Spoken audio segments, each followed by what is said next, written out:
Herkese merhabalar dostlar, hoş geldiniz. Yepyeni bir canlı yayınla daha karşınızdayız dostlar. Real Madrid'den haberler var. Can Uzun'un Türkiye'ye transferiyle ilgili bir haber var arkadaşlar. O falan böyle bir kanımızı dondurdu tabii ki de. Umarım o haber gerçek değildir bu arada. Yani o haber gerçekse gerçekten sıkıntı. Arda Güler antrenmandaydı bugün dostlar. Antrenman çok güzel geçti. Bu antrenmanda neler yaptı Arda Güler, onlara değineceğiz dostlar. Arda Güler'in çok güzel şovları vardı idmanda dostlar. Onlara değineceğiz tabii ki de. Yayını bir tık erken açtık bugün. Normalde 11 gibi falan açıyorduk. Onu da açalım dedik. Yine çok fazlaca haberimiz var. Real Madrid'in transfer haberleri var arkadaşlar. Onlara bakacağız. Açıklamalar var. Yeni başkan adayı var. Real Madrid'de aday oldu arkadaşlar. Bakacağız. Şimdi sizlerin de sorularını alayım arkadaşlar. Neler olacak bakalım. Sizlerin sorularından merak ediyorum. Şöyle şurayı bir kapatayım. Kendi yayınımı kontrol edeyim diye bir geldim. Şöyle tamam. Evet. Vallahi Trent'te hantavirüsüm ne var bilmiyorum da ona bir bakacağız arkadaşlar. Trent viral bir enfeksiyon nedeniyle bugün antrenman yapmadı arkadaşlar. Ya bu elektrikli süpürge sesi geliyor mu arkadaşlar? Bir saniye. Bir saniye arkadaşlar. Şöyle yaparsam belki gelmeyebilir. Ne diyorsunuz? Şu an iyi mi? Şu an iyi midir? Evet. Şöyle Trent'te bir enfeksiyon nedeniyle bugün antrenmana katılmamış arkadaşlar. Vinicius da yoktu, ona da bakacağız. Arda Mourinho'nun Özil'i olacak. Mesut Özil'i olacak diyorlar arkadaşlar Mourinho için. Sizce Mourinho'nun yeni Özil'i olabilir mi Arda Güler? Ne dersiniz? Yoksa gerçekten, çünkü şöyle de bir haber vardı biliyorsunuz. Arda Güler e, Mourinho Arda Güler'i istemeye edebilir. Yedekte bırakabilir. İşte gönderebilir. Yerine bir oyuncu da isteyebilir. Her şey sezon öncesi kampında açıklanacak demişti. Bu haberin yalanlandığını söyleyenler de var. Ne kadar doğrudur bilmiyorum. Bekleyip göreceğiz arkadaşlar. O yüzden yine diyorum, her zaman diyorum, Dünya Kupası bu şey için çok önemli. Çok önemli, çok önemli. Bilemiyorum.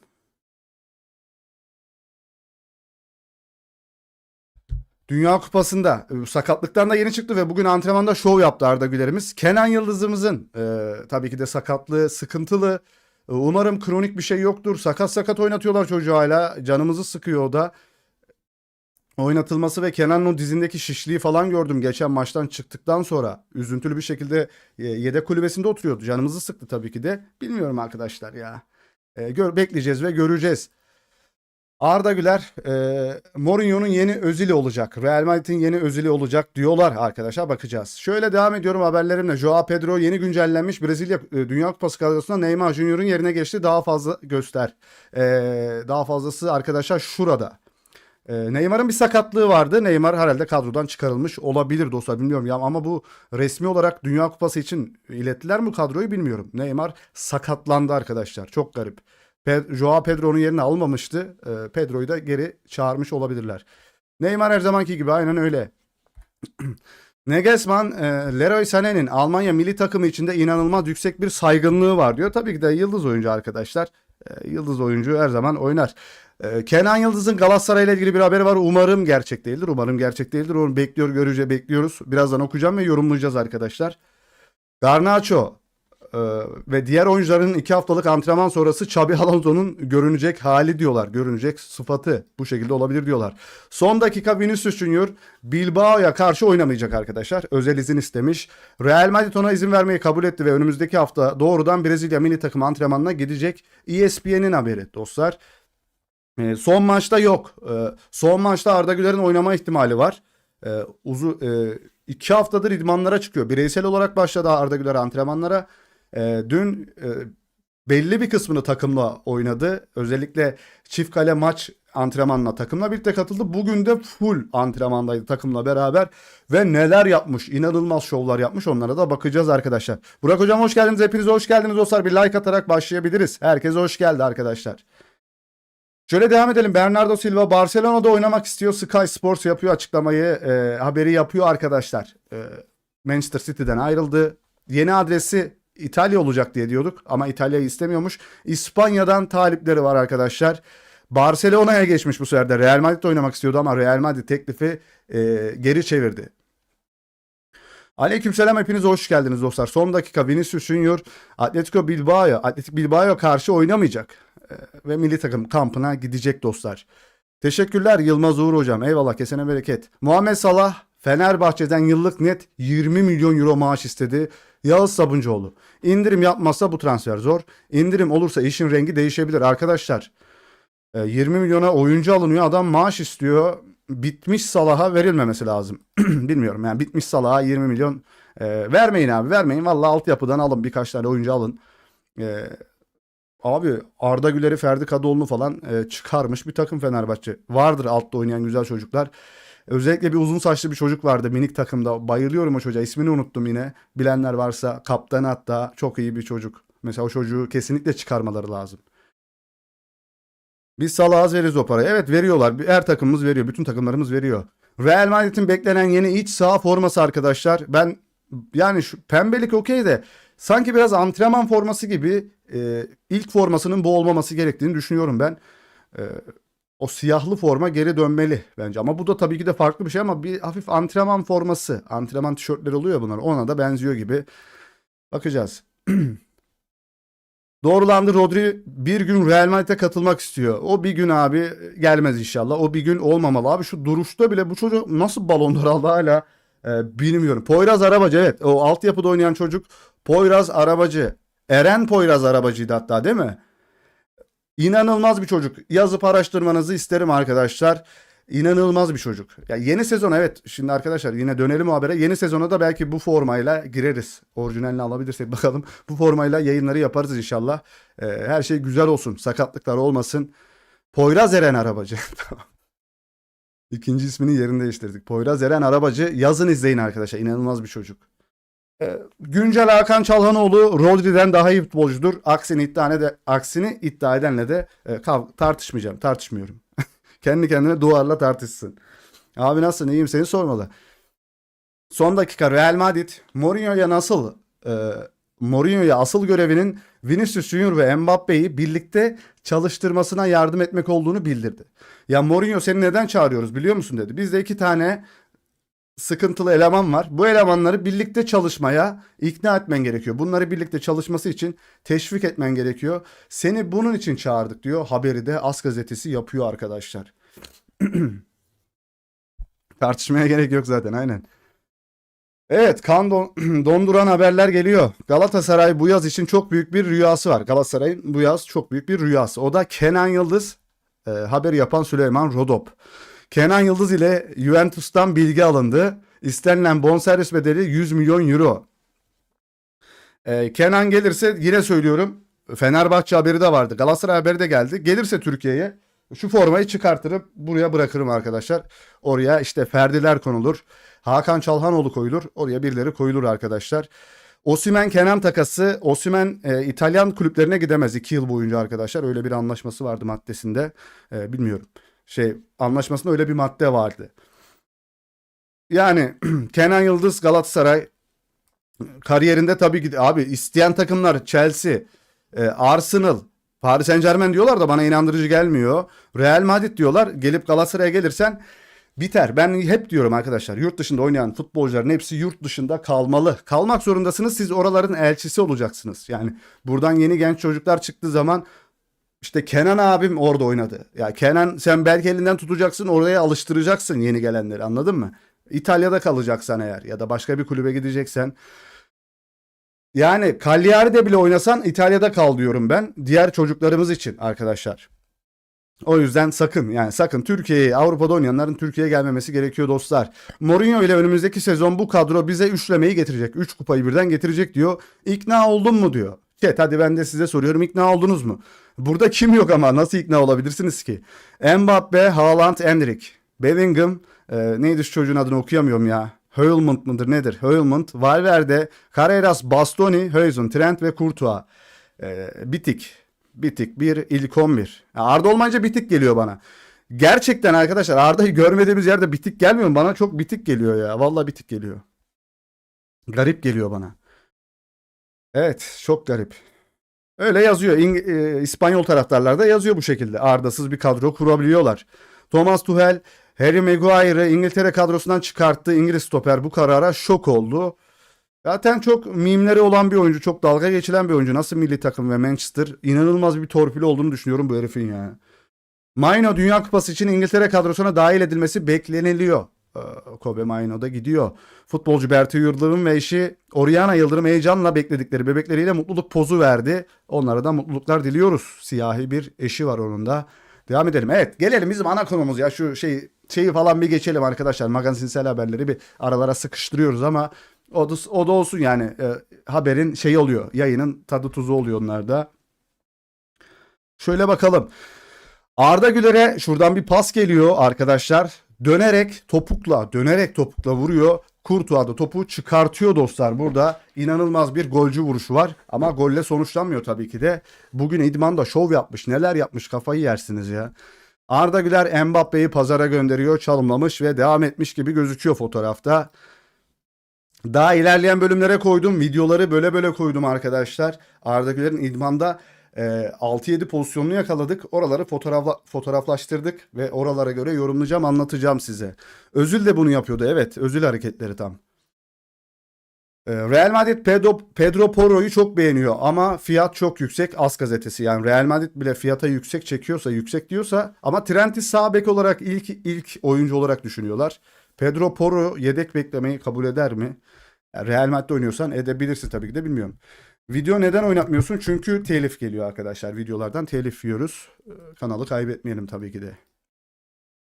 Bir Alman taraftar Türkiye ve Almanya oyuncularından oluşan en iyi ilk 11'i paylaştı. Ne dersiniz? Kimi çıkartır, kimi alırsınız? Bir tane Alman çıkart, birini al, bir tane Türk çıkart, bir tane Türk al onun yerine. Havertz'i forvete koymuş. Ya Almanlarda başka forvet yok mu? Hadi bizde yok da. Kenan Yıldız, Arda Güler, Barış Alper Yılmaz. Ya burada kim oynayabilir? Leroy Sané var onlarda da. Bilemiyorum. Pavlovic, Çalhanoğlu, Kadıoğlu, Schlotterbeck, Tah, Kimmich ve Neuer arkadaşlar. Böyle bir ilk 11. Karma ilk 11. Evet, böyle de bir ilk 11'imiz var arkadaşlar.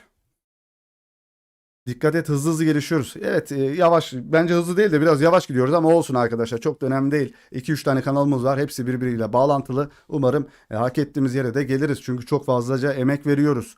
Son dakika Real Madrid Vinicius Junior veya Mbappe'yi satmayı düşünmüyor. İkisi de kalacak diyor arkadaşlar. Kulüp Mourinho'ya ilk görevinin ikisinin de takımda bulundurarak işi yürütmesi olduğunu bildirdi. Kulüp tüm projenin bu ikili etrafında inşa edildiğine inanıyor. AS gazetesi yazıyor. Bu ikisine göre takımı kur, ona göre yönet demişler Mourinho'ya. Bunlar ego yaparsa Mourinho nasıl bir tepki verir, nasıl bir cevap verir, onu çok merak ediyorum. Benim tek merak ettiğim konu o. Arda dışındaki tabii. Arda ilk başta merak ettiğim şey. Oynatır mı? Onun yerine birisini transfer edip daha yüksek böyle hani tecrübeli birisini alıp Arda'yı yedeğe mi çeker diye düşünüyorum ama Mesut Özil'le çalışmış bir adam. Mesut Özil'le çalışmış bir futbol adamı Mourinho. Ama Mesut Özil'in önünde Cristiano Ronaldo vardı arkadaşlar. Benzema vardı. Arda Güler'in önündeki oyuncular, Arda Güler'den Mesut Özil olmasını istiyorlar ya. Arda Güler'in önündeki isimler Mbappe, Vinicius, Brahim, Gonzalo, Carturt. Anladınız mı yani? Bale'lar falan da vardı tabii. Orada bir şeyler vardı hep. Yani burada Arda'dan Mesut olmasını bekleyemeyiz. Bence baktığımız zaman Arda bence Mesut'tan da kaliteli bir oyuncu. Öyle bir futbol aklı. Mesut tabii ki de dünya klasında bir oyuncu da Arda'nın ondan aşağı kalır hiçbir yanı yok ve Arda Güler 19 yaşında geldi buralara. 17-18 yaşında geldi arkadaşlar. İnanılmaz bir çocuk. Mesut'la çalıştığı için Arda'da bir Mesut Özil görüyordur Mourinho tabii ki de. Kör değilse, gözü görüyorsa, yani gözün sağlığında bir problem yoksa bunu görebilirsiniz geçtiğimiz sezona, yani bu sezona bakarsa zaten, yani takıma gelip ofise girdin. Abi şöyle dosyalara bakıyorsun. Güler kim falan diye tanıyor zaten Arda Güler'i. Yani yedek bırakmak gibi bir düşüncem varsa ilk önce Tchouaméni'yi bırakırsın. Valverde'yi yedek bırakırsın. Kamavinga'yı bırakırsın. Birilerini bırakırsın. Bellingham'ı bırakırsın. Ya birileri bırakılır arkadaşlar. Anladınız mı? Ama Arda Güler'i yedek bırakacak gibi de düşünmüyorum. Bir de çiviyi söker hesabı. Mourinho belki de şunların egosuyla çatışacak. Kimleri yedek bırakmış oyuncudan bahsediyoruz. Yani Ronaldo'ya laf atmış adam. Pogba'yı yedek bırakmış. Ve birçok yıldız oyuncuyla arasında sorunlar olmuş bir oyuncu. Hatta İbrahimovic'te de bir şeyi vardı Manchester United'tan. O dönemden sanki bir olay yaşamışlardı. Tam hatırlamamakla birlikte bir olayları vardı ama onu bulursam arkadaşlar bir sonraki yayınlarda paylaşırım. Yani diyeceğim o ki egolarla savaşabilen bir adam çünkü kendisi egonun yürüyen hali. O yüzden diyorum düşük profilli bir hoca getirirseniz, sakin bir hoca getirirseniz bunlarla baş edemez. Şöyle diyeyim. Yine söyleyeyim. Okan Buruk tarzı vari bir hoca Real Madrid'de belki olabilir ama bu sefer yine takım karışır. Arbeloa öyle bir hoca çünkü Okan Buruk var yani yıldız oyunculara hiçbir şey demiyor sadece övüyor onları. Bilmiyorum. E, Ya da gerçekten Mourinho gibi bir adam lazım bu takıma. Orta segment bir hoca işte Klopp gelirse zaten gelirken diyor ki adam Mbappe'yi gönderin beni uğraştırmayın. Temizleyin oradaki kanserli bölgeleri diyor. Beni getirmeyin beni uğraştırmayın yoksa zaten gelmem dedi adam gelmiyorum dedi. Klopp'u falan düşünüyorsanız bu temizliği yapıp öyle çağırmanız gerekiyor. Adam uğraşmaz onlarla. Hediye fikirleri hoş geldin hocam aramıza. Bir level katıl almış. Kesene bereket. Oğuzhan Salih'i de davet edecek oldu yayına. Olduğu yayın hayırlısı. Evet Oğuzhan abiyle Oğuzhan Bey'le Zikri Bey yayın açtılar bugün arkadaşlar. Haberim vardı yayından zaten. Söylemişti bize takipçilerimizde böyle böyle bir yayın var diye. Baktık selamımızı verdik, sohbet de ettik. Yayının sonuna kadar da izledik arkadaşlar. Ağızlarına sağlık. İkisine de teşekkür ederiz. Arda Güler kim destekliyorsa arkadaşlar biz de oradayız. Orada bulunmaya çalışıyoruz. Vaktimiz olduğu kadar, elimizden geldiği kadar destek oluyoruz. Destek olanlara da desteğimizi sunuyoruz tabii ki de. Yani sonuçta aynı yolun eriyiz diyelim arkadaşlar. Onlar da candır. Selamlarımızı iletelim buradan. Zaten yayında söylemiştik. Şöyle geldik arkadaşlar. Devam edelim. Bugünkü antrenmandan Arda Güler döndü. %100 hazır arkadaşlar. Şu gole bir bakın. Ya açamıyorum. Keşke açabilsek. YouTube ya. Kick'te falan açabiliyoruz bunları ama YouTube'da açamıyoruz. Bir ayak içi gönderiyor arkadaşlar. Ya girin Real Madrid şeyine resmi sitesine, YouTube kanalına girin. Twitter'da her yerde var zaten, X'te de. Şu golü bir izleyin abi. Özlemişim ya, böyle içimin yağları eridi. Antrenmanda yapıştırmış. Kalede de Courtois mı vardı tam hatırlamıyorum ama yok. Yedek kalecilerden biri var. İnanılmaz bir vuruş yapıyor. 90'a gönderiyor arkadaşlar. Carreras ya şurayı bir daha yakalayabilirsem. Carreras nereye gidiyorsun? Yani abi adam burada şut çekiyor. Adam pazara gitmeye. Başka takıma mı gidiyor? Nereye gidiyorsun acaba? Burada da kafayla arkadaşlar. Burada da kafayla inanılmaz sert darbeli bir kafa vuruşu var. İnanılmaz bir kafa. Asensio orta yapıyor. Arda Güler kafayla Courtois'a golü atıyor. İnanılmaz. Ya çok hazır arkadaşlar. Sakat olsa da beklese de ya çünkü o doğuştan hani doğmuş, sunulmuş onun bedenine gelmiş o yetenek zaten. Sağlığı yerinde olduğu sürece de bunları bize sergilemeye devam edecektir. Milli takım için çok umutluyum. Yani onların kişisel performansları, takımlardaki, kulüp takımlarındaki performansları milli takımda toplaşırsa, oraya yansıtabilirsek inanılmaz bir turnuva bizi bekliyor olacaktır arkadaşlar. Çok güveniyoruz. Güvenimiz tam. İnanmak başarmanın yarısıdır. Bu kadro inanılacak ve potansiyeli çok yüksek bir kadro milli takımda. Sadece eleme maçlarında biliyorsunuz tabii ki de stres seviyesi yüksek maçlardı. Belki de o gerçek oyunlarını sahaya yansıtamadılar ama ileriye dönük de pek böyle bir şey vermediler bize. İleriye dönük umut vaat etmedi oyun. Böyle memnun musunuz milli takımının oyunundan bilmiyorum arkadaşlar. Bu bir itiraftır, yorumumu hiç okumadığın için beğeni ve hype atamıyorum. Ben de denk geldim, yorumunu okudum hocam Şevket Bey. Okuduk valla. O zaman like ve hype alırız, ne diyeyim yani, denk geldi. Gözümün ucuyla chat'i okuyorum da arkadaşlar haberleri de sunmam lazım. O yüzden kusura bakmayın, okuyamadığım hiç denk gelemediğim olursa kusura bakmasın. Chat çok sakin bugün. Olsun, bugün de sakin olsun, ne olacak. Biz konuşalım, sizler dinleyin, yorulmayın arkadaşlar. Ya da teşekkürler hocam, kesene bereket senin de, eyvallah desteğin için. Forvetsiz olmuyor milli takım. Can Uzun'un son dönemlerdeki son 2-3 haftadır goller, çalımlar, asistler vesaireler inanılmaz gidiyor.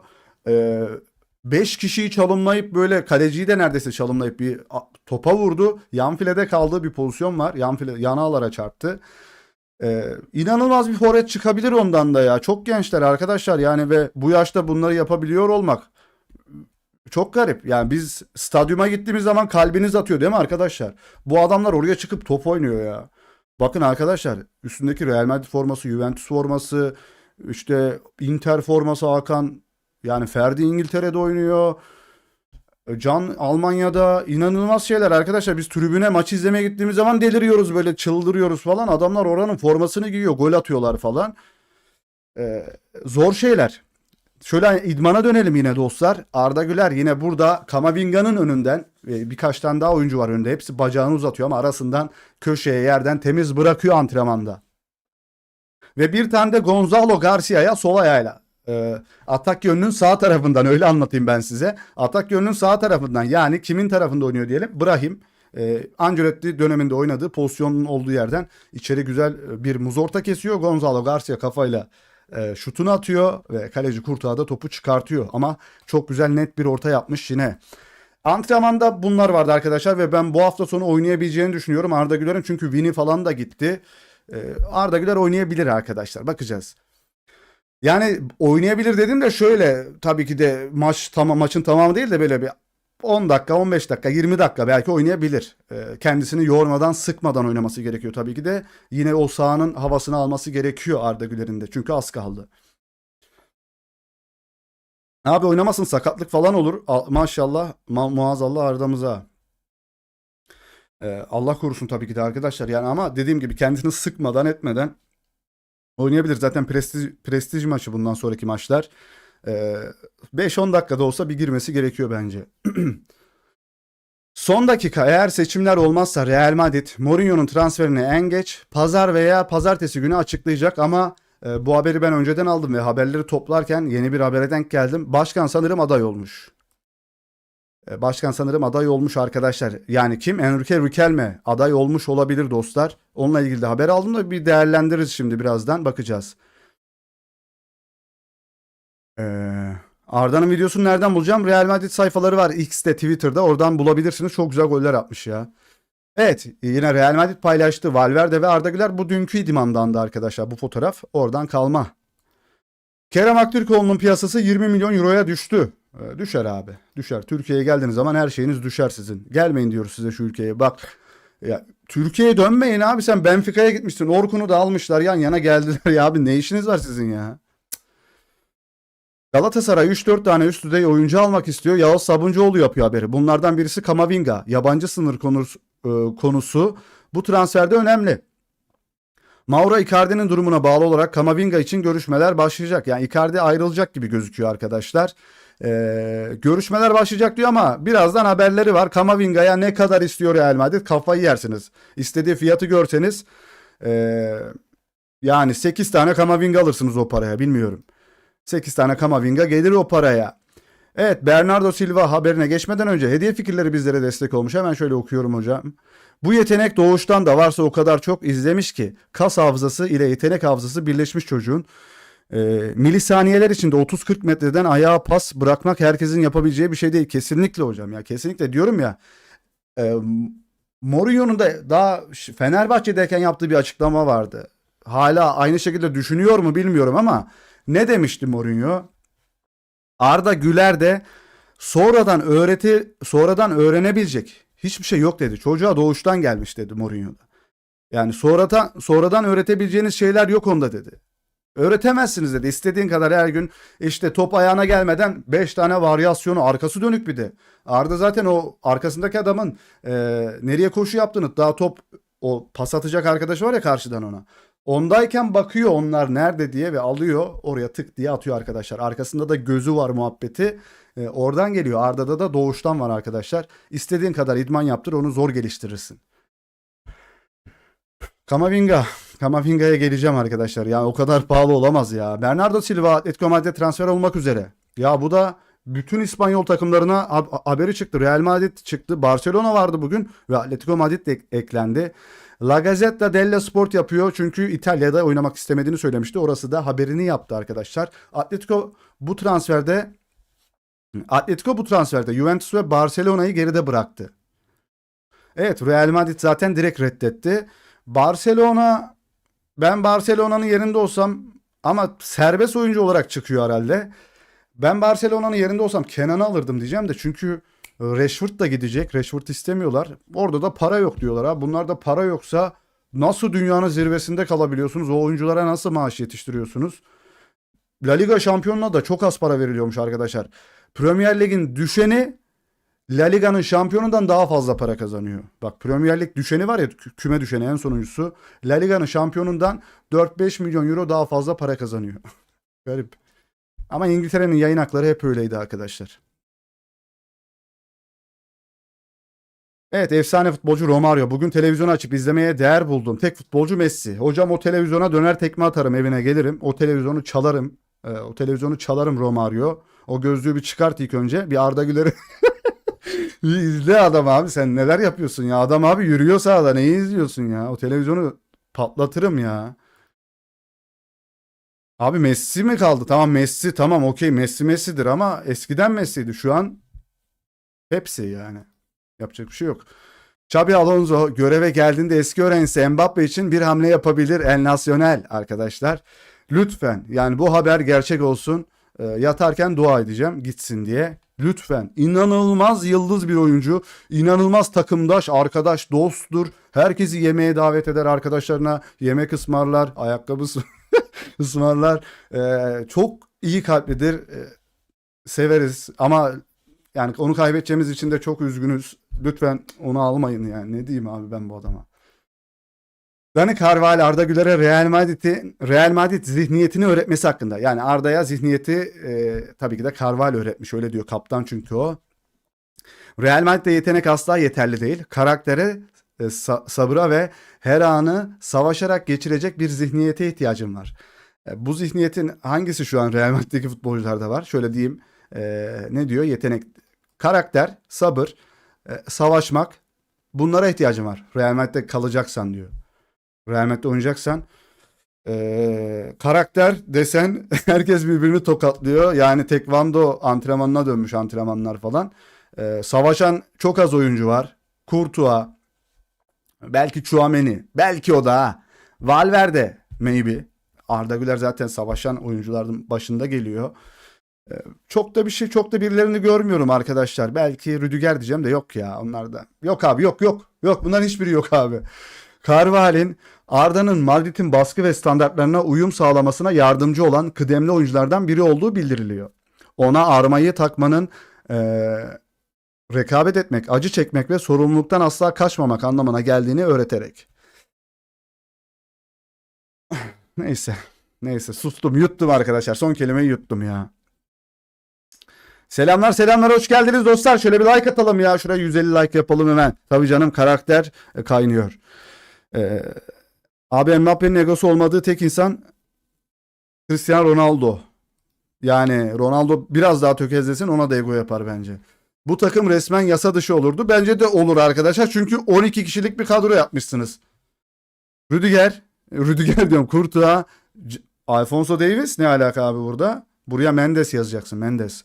Rüdiger, Bastoni, Trent, Rodri, Arda Güler, Valverde, Bellingham, Olise, Haaland, Mbappe. Ya birisi çıkacak burada. Olise gelmez abi. Zaten Barcelona'yı desteklediğini söyledi. Attım Olise'yi. Mbappe, Haaland ikilisini koyduk buraya. Bu kadro yine bir üçüncü falan olur arkadaşlar. Yani bu kadro üçüncü, 4,5 falan da olabilir. Bilmiyorum. Sıkıntı. Davis de iş yapabilir. Bilmiyorum hocam. Ben düşünmüyorum ya. Ya yapacak olsa kendi takımında oynar yani. Bayern Münih'te oynar. Orada başkaları oynuyor. Bu kadroyu yırtıp ezip çiğneyip çöpe attım arkadaşlar, söyleyeyim. Haberiniz olsun. Evet. Alonso çifti Londra'dan, İngiltere'den fotoğraflarını paylaşıyor mavi kalple. Lamine Yamal'ın kız arkadaşları. Abi yeter daha. Vallahi yeter abi. 18 yaşındasın ya. Ya bu ne abi? Cumhuriyet mi kurdun abi? Bu ne? Bir sene içindeki manitalar. Geç. Rafinha, takım arkadaşım olarak görmeyi istediğim bir oyuncu var mı diyor. Tabii ki de diyor Harry Kane diyor arkadaşlar. Harry Kane abi bak işte şu adam sıfır ego ya. Bak şu adam sıfır ego arkadaşlar. Şu herif var ya. Kenan İmirzalıoğlu burunlu arkadaşımız sıfır egoist olduğunu, ya egonun olmadığını düşünüyorum ben bu herifte. Sessiz sakin, yıllardır işini yapan bir adam gibi değil mi? Hani böyle hiçbir şey yok ya. Arda gibi diyeyim size hani. Hani Arda gibi, anladın mı? Hiç böyle kötü bir şeyini görmedim ben bu herifin ya. Çok valla mülayim adamlar ya. Bence öyle. Jopus. Hocam dur, Yılmaz hocam. Yamal darbeli mat. Ya hocam bak. Durun. FIFA 2030 Dünya Kupası'nda katılımcı takım sayısını 66'ya çıkarmak için ilk adımı atmış arkadaşlar. 66 takım. 66 tane ülke var mı o kadar ya? Allah inanılmazmış dünya. Dünya çok büyük ya. Biz evin içinde durduğumuz için hep böyle Antalya'da falan yaşadığımız için dünyayı unutuyoruz bazen. Uçağa bindiğim zaman bir kere uçağa bindim, bir kere binince anladım dünya çok büyük diye. Son dakika Endrick Real Madrid City'ye geri döndü. Real Madrid City, Manchester City. Oradan bir göndermem var.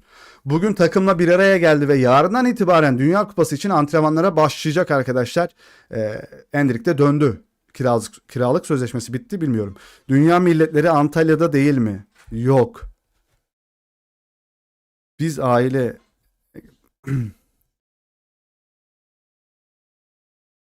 Manchester United, Milan ve Portekizli kanat oyuncusu Leao'yu transfer etmekle ciddi şekilde ilgileniyor. United. Leao tabii ki de Milan'da çok mutsuz biliyorsunuz. Orada tartışmalar yaşadı. Son maçlarda çıkmadı. Bir şeyler oldu. Şu an alınabilecek en iyi oyunculardan bir tanesi olduğunu düşünüyorum. Forvet hattı için. Herhangi bir takım için. Real Madrid'de bence olacağını düşünmüyorum. Mesela Real Madrid'de olmaz bu. Yok. Son dakika Enrique Riquelme arkadaşlar Real Madrid'de seçimlerdeki adaylığını resmi olarak bildirdi. Doğruluğunu onaylamadım ama Real Madrid sayfaları yaptığına göre büyük Real Madrid sayfaları onlar. Yeni başkan adayı olduğuna göre Mourinho'nun açıklanması arkadaşlar zaman alacaktır. Bu başkan kazanırsa Klopp ve Haaland'ı getireceğim dedi biliyorsunuz. Galada görür müyüz? Vallahi bilmiyorum. Galatasaray'da ilgileniyordu Leao'yla. Yamal'dan bahsetmesen hocam ne yapayım ama çıktı önümüze haber aldık. Bu adam Klopp'u ve Haaland'ı getireceğim. Adamın başkanlık şeyi arkadaşlar. Vaadi bu. Beni seçerseniz dedi Haaland ve Klopp'u getiriyorum dedi. Ama Klopp'un dediğim gibi istemediği oyuncular var. Bellingham'lar, Mbappe'ler istenmiyor diye biliyorduk. Bakalım neler yapacak. Perez'in de işte arkadaşlar söyledikleri Mourinho'yu getireceğim. Mbappe'yi kaptan yapacağım. Falan filan. İşte hiç tanınmamış Samet Akaydın'ı alacağım yani böyle şeyleri var, vaatleri var adamın. Real Madrid taraftarı da destekliyor Mourinho'yu. Hem Mourinho'yu hem de Perez'i destekliyorlar. Fenerbahçe'deki dönemini izlemediniz herhalde. Real Madrid taraftarı Mourinho'nun. Ya neler çektirdi burada adam. Adam ya dalga geçti. Tabii ki de adam bozuk para atıyorum. Öyle kadro kuruyorum falan dedi masanın üstüne düşen isimlerle. Arkadaşlar dua ederken dikkat edin. Birisine özenirken dikkat edin. Rodrigo burada. Ya bunu da sabah videoya aldım ama yanlış söylemişim. Mbappe demişim Rodrigo'ya burada. Mbappe Ronaldo'nun bacaklarına dokunuyor. Sonra kendi bacaklarına dokunuyor. Senin gücün bana geçsin diyor dedim. Rodrigo demem gerekiyordu. Orayı kestim mecburen videodan. Şimdi söyleyeyim dedim. Ve Ronaldo Nazario'nun sağ dizindeki o çapraz bağ yara izi şimdi Rodrigo'nun sağ bacağında arkadaşlar. Aynı yara izi burada da var. Burada onun bacaklarına dokunup kendi bacaklarına sürtüyordu. Senin yetenekler bana geçsin derken onun sakatlığı ona geçti. Perez vaadi kuru ekmek. Aynen öyle. Vallahi öyle. Son dakika Real Madrid sadece geleceğin yetenekleri değil, anında etki yaratabilecek oyunculara ihtiyaç duyduklarına inanmaya başlıyor. Ne diyor abi? Real Madrid sadece geleceğin yetenekleri değil. Yani tabii ki de arkadaşlar tüm oyuncular genç oyuncu olamaz Real Madrid'de. Ya çok fazla genç var bu arada. Höyzenler, Brahimler, Arda, kimler genç arkadaşlar? Pitarch falan oynadı yani. Gonzalo Garcia. Aklıma gelen Carreras genç ama bence tecrübeli ama onu da Olise mahvetti bu sezon. Çok kötü evet yani Real Madrid'de aslında tecrübeli oyuncuların olduğu bir yerde her zaman. O Galacticos kadrosu mesela Beckham'lar, Zidane'lar, Figo'lar falan 18-17 yaşında oyuncular değildi arkadaşlar. Anında etki yaratabilecek oyunculara ihtiyaç duyduklarına inanmaya başlıyor. Evet mesela bir Vitinha olsaydı böyle bir sezon geçmezdi orta sahada. Yani ne bileyim bir Upamecano olsaydı defans hattınızda böyle bir sezon geçmezdi tabii ki de. Forvet hattınızda bir tane daha sağlam bir forvetiniz olsaydı geçmezdi böyle. Ama çok seviyorsun parayı. Perez efendi. Phil Foden ve Harry Maguire İngiltere'nin Dünya Kupası kadrosuna alınmadı. BBC yaptı haberi. Abi bu da eskiden çok iyiydi. Ne oldu şu çocuğu anlamıyorum ya. Salih ile Kalp Gözü 328. bölüm Rodrigo'nun bacağı. Bacağı. Rodrigo'nun bacağına. Bazen evet Ankara'ya kayıyor benim şive. Foden yok oldu. Evet. Phil Foden yok oldu arkadaşlar. Barcelona Araujo'yu transfer etmek isteyen Inter'den 50 milyon euro istedi. Aynı zamanda Barcelona'nın Bastoni için yaptığı son teklife eşdeğer. Marca gazetesi yapıyor. Ben size sorayım. Araujo mu Bastoni mi? Sanırım Bastoni daha iyi gibi ya. Burak hocam yazıyorsun geri çekiyorsun. Yaz artık. Gençlerin çok şişirildiği bir dönemdeyiz. Evet olabilir ya. Yani evet biraz şişirilen çok fazla genç var arkadaşlar ya. Gerçekten öyle. Bastoni diyorsunuz. Bence de Bastoni ya. Zaten Araujo bir psikolojik sorunları falan da vardı. İyi bir sezonda geçirmedi aslında kendisi. Performans olarak. Şöyle geldik. Uğurcan Çakır'ın piyasa değeri 15 milyon euro da sabit kaldı. Ucuz bence. Yani Avrupa'dan bir takım almak istiyorsa alabilir bence Uğurcan'ı ya. Çok bedava bir kaleci aslında. Fabrizio Romano. Xabi Alonso'ya bugün bir mikrofon uzatılıyor. Real Madrid diyor. Hop hop hop hop. Evet. Susun diyor. Sormayın diyor. Hiçbir şey söyleyemem diyor. Hiçbir şey söyleyemem diyor. Adam kinlenmiş baba. Kinlenmiş. Real Madrid'e kinlenmiş. Söylemem diyor. Hiçbir şey konuşmayacağım diyor. Daha Real Madrid sorunun devamı yok. 30'da almadım. 34'e falan aldı. 35'e aldı herhalde ya. 36'da olabilir. 36 herhalde ya. Uğurcan'a 36'ya aldı Galatasaray. Bedava kaleci. Xabi Alonso Instagram'da paylaşım yapıyor. Evet, Londra mavidir diyor arkadaşlar. Chelsea'nindir diyor. Ona rağmen Real Madrid efsanesi Xabi. Adam canını zor kurtardı Madrid'den. Aynen öyle. Vallahi öyle bu arada Serkan hocam. Galler Prensi William. Ne geceydi ama he? Harika bir finale ev sahipliği yaptığı için Türkiye'ye teşekkürler. Atmosfer inanılmazdı. Evet atmosfer hep inanılmaz. Yani abi Freiburg mu oynadı ya finali? Adam harcadılar. Freiburg mu? Freiburg. Freiburg mu oynadı arkadaşlar finalde? Aston Villa oynadı değil mi? Abi nasıl oynayamıyoruz ya? Nasıl hiçbir Türk takımı yok? Nasıl yok ya? Bak delireceğim. Yeni sevgilisiyle eskiye mesaj yollayan Xabi. Ya çok garip. Ronaldo frikikten gol atmış 3-1. Şampiyonluk geliyor. İlk defa şampiyonluk kazanacak herhalde Cristiano Ronaldo. Frikikten atmış. Reji beni uyarıyor. Reji'de de Mücahit var arkadaşlar. Şöyle bir friki izlemem gerekiyor. Ronaldo deyince aklımıza hemen eskilere gidiyoruz. 2008 Manchester United. Bakalım nasıl atmış. Şöyle o çaprazdan korner çizgisinin oradan atmış ya. Bu da büyüdü be. Bunun çocukluğunu hatırlıyorum. Prens hocam bunun değil mi? Bu ilk 11, bu 11'lik kadro önümüzdeki sezon için nasıl görünüyor? Bir oyuncuyu daha değiştirir miydiniz? Yani birisini çıkartıp birisini alır mıydınız arkadaşlar? Ya bu kadroya, oğlum aynısı bu. Vinicius, Mbappe, Jude Bellingham, Enzo Fernandez, Tchouaméni, Valverde, Arnold, Konate, Rüdiger, Gvardiol, Courtois. Bu kadroyu eee, neyse hiçbir şey diyemiyorum ben bu kadroya. Bu kadro yani dondu. Çok kötü bir kadroydu. Arda'yı koymadıkları her kadro ve yapan kişi köy yılanıdır. Aynen öyledir bu hocam. Gerçek doğru söylüyorsun yani doğru. Endrick, Vinicius Junior, Neymar Junior ve Rafinha ile. Evet tam bir köy yılanı pozu bu da arkadaşlar. Tam bir gerçekten şu şekilde bir poz olmamış mı bu da? Yani tam bir şöyle bir poz gibi geldi bana. Tabii yapay zeka herhalde değil mi bu?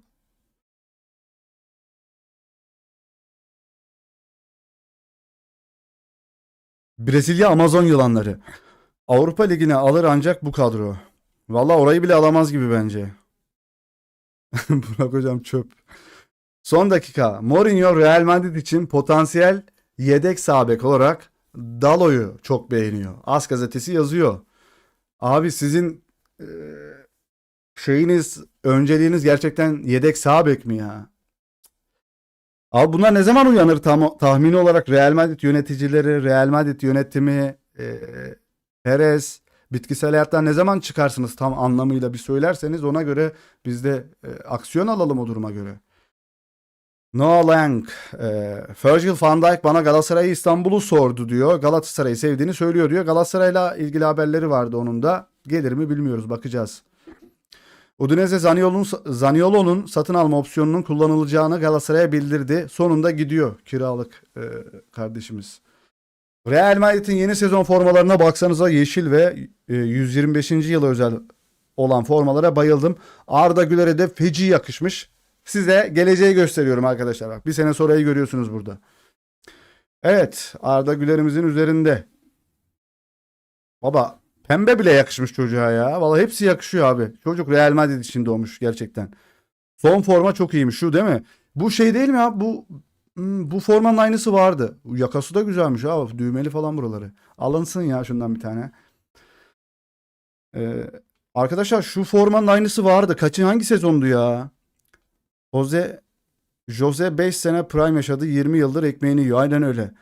Abi o kadro da çok iyiydi ama. O prime yaşadı dediğimiz kadro da çok iyiydi. Neymar küçük bir sakatlık geçirmiş. Hocam kadrodan çıkarılabilme ihtimali var herhalde Neymar'ın ya. Şu sezonu hatırlayamadım ya. Şunun aynısı vardı. Hatta Ronaldo falan vardı o dönem. Ya ben şunu da beğendim arkadaşlar. Ya şu da güzel gibi ya. Şu pembeler olmasına rağmen güzel gibi. Bilmiyorum. Geçen sezon Club World Cup'a benziyor. 2015 formasını diyorsun. Evet yani yılı tam bilmiyorum. 2015 mi onu da bilmiyorum ama aynı bu formanın aynısı vardı. Sarı olan. Sarı yazılı. Altın rengi. Evet bu şekilde arkadaşlar. İç saha deplasman. 3. forma ve 125. yıla özel. Arkadaşlar. Oğlum İngilizcem gelişmiş. Ev, deplasman, 3. forma ve 125. yıla özelmiş bu. Şu 125. yıla özel olanı almadık mı bir anda? Bilmiyorum ya. Çok pahalı oğlum formalarda ya. Son dakika Real Madrid, Jose Mourinho, Rodri konusunda birlikte karar verecek. Real Madrid, Mourinho, Rodri konusunda birlikte karar verecek. Oyuncu katılmak ister ancak bu kulübe bağlı. Real Madrid sözleşmesi 2027'de sona ereceği için çılgın paralar harcamayacak. Rodri Manchester City ile henüz yeni bir anlaşma imzalamadı. Fabrizio Romano yaptı haberi. Yani bomboş bir adamı gerçekten Real Madrid'e getirmek. Batuhan Çekin selamlar, hoş geldiniz hocam. Hoş geldiniz hepiniz. Yeni gelen dostlar hepiniz hoş geldiniz. Bir like atalım, 200 like yapalım orayı ya. Yakışmıyor bize. Şöyle geldik. Anthony, Brezilyalı futbolcu. Brezilya beni aramadı mı? Orada olmak istiyordum ama yaptığım şeyden çok gurur duyuyorum diyor. İyi futbol oynadım ama beni çağırmadılar mı diyor. Son dakika Real Madrid Camavinga için 80 milyon euro talep ediyor. Bu 80 ise Arda 280'dir, başka da bir açıklamam yoktur arkadaşlar. Bu 80 milyon euro ise Arda 280'dir. Başka hiçbir açıklamam yok. Casemiro daha iyi. Arkadaşlar bu 80 olamaz. Bak Yağız Sabuncuoğlu yapıyor haberi. 80 milyon euro olamaz ya. Bak yemin ediyorum olamaz. Tamam futbol piyasası uçmuş durumda da böyle bir şey yok arkadaşlar. Arda bunlara ne yaptı anlamıyorum. Arda en az 110 vardır. Ben buna göre diyorum arkadaşlar. Bu 80 ise Arda 280 diyorum ya. Gerçekten söylüyorum bu arada. Evet yeni başkan adayımız arkadaşlar ne diyor? Enrique Riquelme'nin Real Madrid seçim kuruluna mektup yazıyor oraya. Batuhan Cekin hoş geldiniz hocam, katıl almış. Aramıza hoş geldiniz. Ekibe hoş geldiniz hocam sizler de. Selamlar selamlar selamlar. Hoş geldiniz. Max 50-60. 50-60 evet 50 gibi ya bence. 50 gibi Camavinga. Abi Riquelme yeni başkan adayımız ne yazmış? Bakalım bir arkadaşlar ne diyor? En fazla izlediğim kanallardan birisin herhalde. Teşekkürler hocam. Batuhan hocam ilk defa yazıyorsun sanırım. Ben ilk defa görüyorum. Hoş geldiniz aramıza. Ya da yazdınız ben görmemiş olabilirim. Emre Esen. Emre Esen. Transfermarkt'ta Arda 90 zaten şu an. Evet. Ya hala az gibi bence bilmiyorum. Mektubu neymiş yeni başkanımızın, yeni başkan adayımızın? Amacım geleceğin Real Madrid için bir proje sunmak. Tüm Madridistas için ilham verici olan ve özellikle Socios, o da Real Madrid taraftarları. Real Madrid taraftarları yeni bir dönemin ön saflarında yeniden yerleştirilerek dünyanın en iyi futbol kulübünün her zaman tek ve gerçek sahipleri olduklarını garanti eden bir proje, AS gazetesi yazıyor. Oo, taraftarı da alıyor yanına. Tamam. Biliyorsunuz Perez, bu Soşios var ya arkadaşlar. Herhalde oydu değil mi arkadaşlar ama ya. O taraftar grubunu almıyor. Ultras mıydı o? Taraftar grubunu almıyordu herhalde. Onları da çağıracağım mı diyor. Ben mi yanlış anladım bilmiyorum burayı da. Ama bunu aynısını de diyor. Ee, Açıklamasında hatırlıyorsunuz, bir programa katıldı ya Perez. Bir basın toplantısı gibi uzun bir toplantı yaptı. Konuşma yaptı. Kulübün sahibi taraftarlardır dedi o da, yani aynı şeyi söyledi. Bilmiyorum. Riquelme, evet, Haaland diyor arkadaşlar. Riquelme'nin başkanlık için vaat ettiği isimler Klopp ve Haaland'ı getireceğim diyor. Beni seçerseniz diyor. Demek ki görüşmüş arkadaşlar, konuşmuş olabilir. Takımda istemediğin oyuncular kim? İşte Mbappe'yi istemiyorsan göndeririz falan da demiştir. Şöyle uzun bir yazı var arkadaşlar. Riquelme sen de derinsin. Aynen, Riquelme derin gibi duruyor arkadaşlar. Bizim gibi birisi o da herhalde ya. Bizim istediğimiz şeyleri istiyor da. Yani gerçeği görüyor gibi sanki Riquelme biraz. Resmi La Liga önümüzdeki sezondan itibaren hakemlikte yapay zeka kullanacak. Yapay zeka belirli kriterlere dayanarak her maç için 2 veya 3 hakem önerecek. Bir insan ise son kararı verecek. İşte o son insan yine hata yaparsa sıkıntı. La Liga Başkanı Javier Tebas, hakemlik dünyasında yapay zekayı uygulayacağız. 2 temel özelliği uygulayacağız. İlk olarak hakem değerlendirmeleri. Bir maç yönettiğinde CTA sanırım arkadaşlar, belirli hakemlik yönlerini puanlayan değerlendiricileri vardır. 30 farklı kriter var. Bu şu anda manuel olarak yapılıyor, ancak 20 farklı hakem için 30 değerlendirici var. Yapay zeka ile en az %40'ının yapay zeka tarafından nesnel olarak kararlaştırıldığı bir araç oluşturuyoruz. Araç tüm maçlardan elde edilen veriler kullanılarak geliştiriliyor ve algoritmaları üretiyor. Yapay zeka her şeyi inceleyecek ve nerede doğru yaptığını söyleyecek. Bunu nesnel hale getiriyoruz. İkinci olarak maçlara hakem atamaları yapay zekanın yardımıyla sorumlu komiteye 3 hakem önerilecek. İnsan yargısına büyük inancım var. Ancak yapay zekanın size yardım etmesi gereken şeyler var. Evet arkadaşlar. Yani güzel bir uygulama olacağını düşünüyorum ben.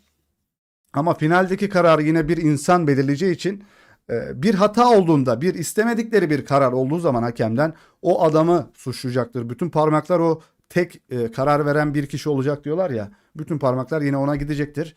Özellikle Perez'in, Laporta'nın parmakları orayı gösterir diye düşünüyorum.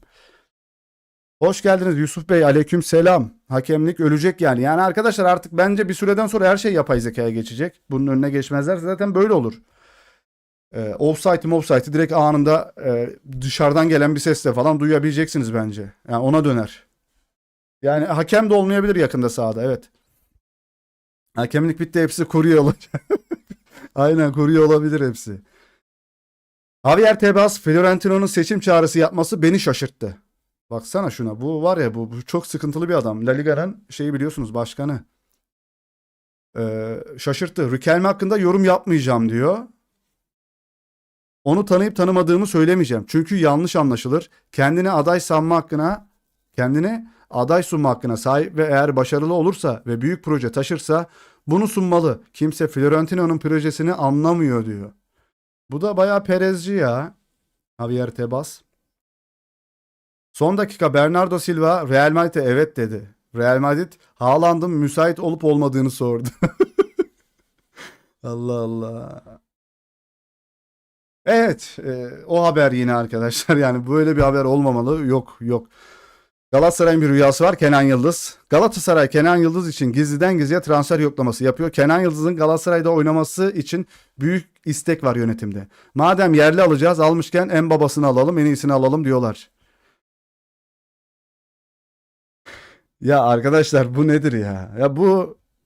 Ya gerçek olsa bile tatsız. Gerçek de olabilir bu arada ama e, yine söylüyorum, Arsenal, Chelsea, Bayern Münih değil, Real Madrid'in istediği bir oyuncu gidip tekrar başa dönmez bence. Dönmemeli. Avrupa kupalarına gitmeyen Juventus'ta kalmalı diyorum. Olmaz. Geçen günlerde de Fenerbahçe haberi vardı. Yine dedim. Yine diyorum. Eğer Türkiye'ye döndüğün anda şu arkamdaki formayı çıkartır, buraya yere bırakırım abi. Türkiye'ye dönerseniz. Herhangi bir Arda da dönerse çıkarır. Buraya yere bırakırım arkadaşlar. Dönmezler de. Hadi. Haberini yapmam ya. Ben çünkü yurt dışında oynayan Türk futbolcularımızın haberlerini yapıyorum arkadaşlar. Son dakika Palmer ve Colville Dünya Kupası kadrosuna çağrılmadı. Palmer da gitmiyor arkadaşlar. Vallahi önemli flash haber diye paylaşılıyor. Cole Palmer Dünya Kupası'na gitmiyor. Gidemiyor. Jude Bellingham 2 yıl önce Trent'i şaşırtıyor. Ya arkadaşlar sonra buna zabıta dedim diye baksana bak gizlenmiş burada midyeci geçecek diye bekliyor. Midyeci geçerken de zabıta çıkıyor işte böyle simitçi midyeci neyse. Ya şunun videosu yok mu ya Mücahit? Şunu geceleri izlerdik şunu ya gerçekten. Yani gece gece izlerdik biz bunu. Bilmiyorum. Ya Ardacığım şunu bir tokatlar mısın? Gel buraya kardeşim benim. Heh. Oh. Tamam güzel oldu. Vallahi güzel oldu. Boş ver. Tokatlasın Arda. Şöyle devam ediyorum. Perez Perez Mbappe'nin bu yaz Real Madrid'den ayrılmasına izin verme niyetinde değil. Ya bunu biliyoruz zaten. Ona aranızda bir şey var. Chelsea'de Xabi Alonso ile yeniden birleşme bağlantılarına rağmen Real Madrid Başkanı Fransız süperstarın satılık olmadığını açıkça belirtti. Kaynak Defensa Central arkadaşlar. Hak etti tokadı. Bence de hak etti. Forvet'e Mbappe olan takımdan Arda'dan bunu bekliyorlar. 80 asist. 3 sezonda 80 asist arkadaşlar. İnanılmaz. Yani ne diyor? Bunun önünde kim vardı? Yayının başında söyledim. Bunun önünde Ronaldo, Benzema, Higuain, Cartçurt birileri vardı. Arda'nın önünde Vinicius, Mbappe, Endrick, Brahim yer Brahim. Sonra işte bazen boş zamanlarında Gonzalo Garcia. Arda Mesut'un da üstüne çıkar ama Ronaldo'yla ya şu Ronaldo dönemini Arda'yı bir hayal etseniz arkadaşlar. O Mesut'un yerine Arda transfer oldu oraya. O kadroya. Benzema önünde Benzema var işte Ronaldo var, Cristiano Ronaldo var arkadaşlar. Higuain var. Higuain de böyle kötü forvet değildir ha.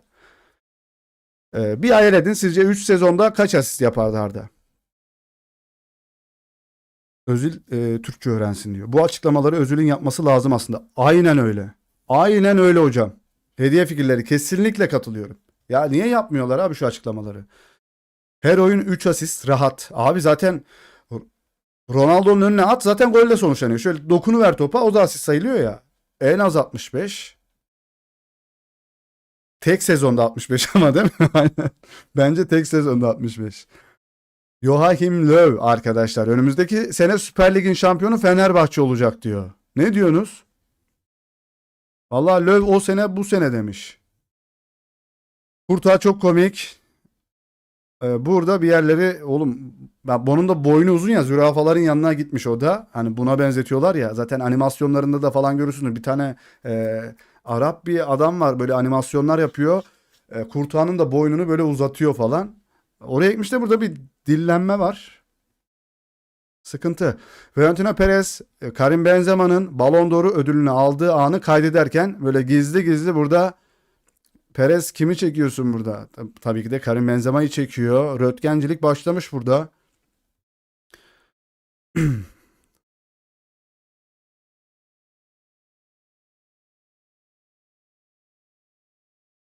Özil Prime'ken çok elitti. Arda da 80'i geçemezdi. Evet Özil de çok iyiydi o dönem. Hamit Şari İranlı. İranlı mı? Evet onu diyordum. Bayanlar ve baylar Esther Esposito Fransa'nın First Lady'si diyor. Buradan da kalp gönderiyor herkese arkadaşlar. First Lady Fransa'nın First Lady'si yani Mbappe'nin manitası olduğu için diyorlar. Şöyle hemen yeni haberler son haberlere bakalım buradan da. Ondan sonra da yavaş yavaş yayının sonuna geliriz. Arda son maç oynar mı? Ben oynamasını e, son maç oynayacağını düşünüyorum ya. 5-10 dakikada olsa oynayacaktır. Dillen Salih bir şey diyeceğim kanka. Haaland gelirse Arda her maç 2 asist garantili olabilir hocam. Yani Vinicius Junior çok beceriksiz. Mbappe'nin de ben son vuruşlarının inanılmaz olduğunu düşünmüyorum bu arada. 15 tane penaltıdan atmış abi adam zaten. Fısleydi. Transfer haberleri nedir Baba Real'de? Söyledik hocam hepsini. Yayını başa alıp tekrar izleyebilirsiniz. Bir sürü transfer haberinden de bahsettik. Pedro Porro'lar var. Bastoni'ler var. Bernardo Silva reddedildi. Bir sürü oyuncudan bahsettik hocam. Yine bakabilirsiniz. Yeni başkan gelirse Haaland'ı ve Klopp'u getireceğim diyor. O çok önemli. İyi bir vaat. Yeni başkan Enrique Riquelme inanılmaz şeyler sunuyor Real Madrid'e. Bugün Bernabéu'nun önünde bir poster. Madrid, I'm back. Okay, I'm run. Abi çok kötü. Yani kötü de bilmiyorum. İyi mi kötü mü onu da bilmiyorum. Haaland da düz bir oyuncusa Arda'nın hazır pasları bayılır. Bu arada arkadaşlar Mbappe aslında Arda ile iyi uyumu olacak bir futbol yeteneği aslında. Neden? Çünkü boş koşuları yapabiliyor. Boş koşuları yapabiliyor Mbappe arkadaşlar ve hızlı koşuyor. Zaten tek özelliği hızlı koşmak. Onun dışında biraz daha ayağı böyle Harry Kane gibi olsa mesela Harry Kane'in ayağı iyidir. Ne bileyim Thierry Henry ayağı çok iyiydi mesela ayak içi plasesi dünya çapındadır. Harry Kane bitirişi olsa mesela bilmiyorum. İnanılmaz olurdu. Ama Harry Kane de Mbappe kadar hızlı değil işte. Herkesin yeteneği farklı yerlerde.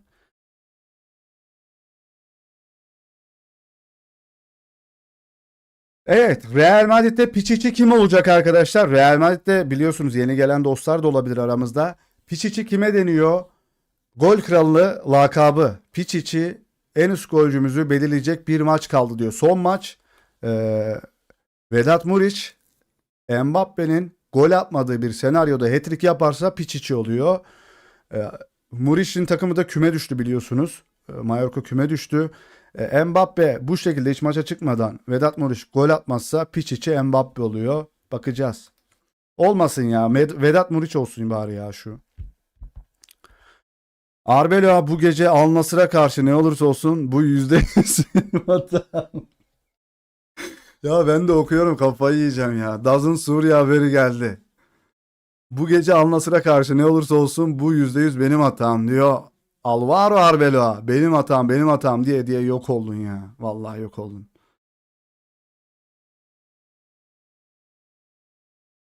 Cristiano Ronaldo şuradan uzaktan bir frikik golü attı. Arkadaşlar bu görüntüyü gelince kim geliyor aklınıza? Benim bir tane Fransa Ligi'nde oynamış bir futbolcu aklıma geliyor. Tamam Kroos da diyebilirsiniz. Buradan bir frikik görünce. Kim geliyor abi aklınıza? Orkun Kökçü dışında. Bir oyuncu var. Şu açıyı gördüğünüzde. Evet az önce oldu. Aynen öyle. Aynen öyle. İşte bu chat ya. İşte bu ya. Juninho'yu bilen chat var abi burada. Öperim ben bu chat'i. Allah baştan aşağı öperim. Herkes Juninho'yu bildi evet. Juninho Pernambucano. Abi o neydi ya? Oğlum orta sahadan falan patlatıyor. Penaltı olmuş gibi seviniyordu taraftarlar. Orta sahadan falan nasıl vuruyor? Ne yapıyor öyle ölü yaprağı? Ölü yaprağı ilk vuran olabilir bu arada Juninho. İnanılmaz bir ölü yaprak tekniği. İnanılmaz. Tolga hocam hoş geldin. Merhabalar. Nerelerdesin? Umarım iyisindir abi. İyi yayınlar demiş. Sağ olasın. Lyon iyiydi. Abi Lyon da o zaman gerçekten lige aynı Paris Saint-Germain gibi her sene şampiyon oluyorlardı.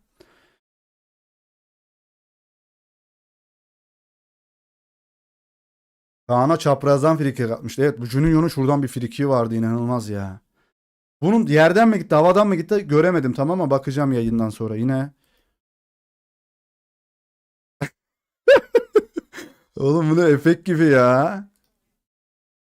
972 kariyer golü ve gelmiş geçmiş en iyisi arkadaşlar. İlk defa kupa kazanacak değil mi herhalde ilk?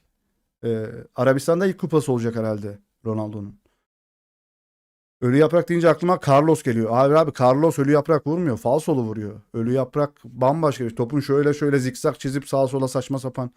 İspanya'dan acaba yayına katılan var mı Salih? İspanya'dan Dani Ruiz vardı benim bildiğim. Bir de Roblex. Dani Ruiz değil de Roblex'ti sanırım evet.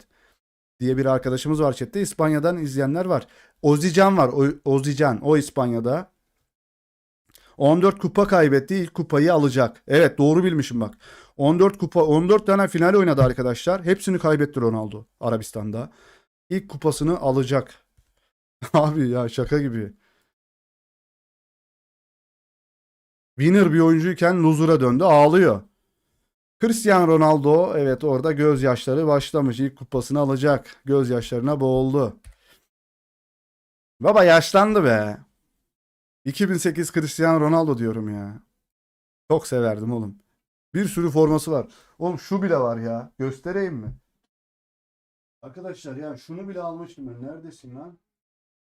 Bir saniye. Aa. Heh. Arkadaşlar ya tabii ki de orijinal değil tabii ki de bunun orijinalini bulamazsın. Şu bile var bende arkadaşlar.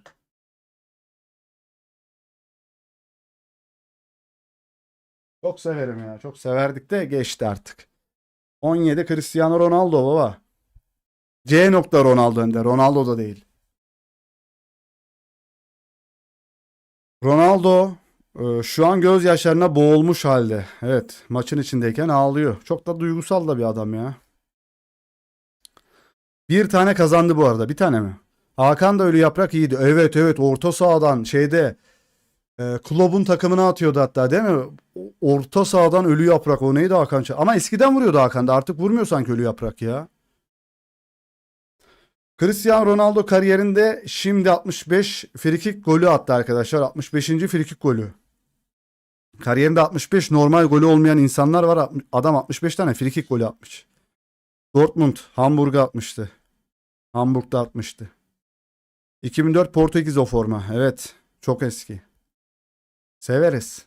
Hatta şey vardı. Sporting Lisbon forması vardı. Almadım onu. 24 mi? 28 giyiyordu. Ee, Ronaldo'nun Sporting Lisbon forması. Ronaldo ailesiyle arkadaşlar. Evet. Eşi Georgina ve kızıyla orada golü kutluyorlar sanırım.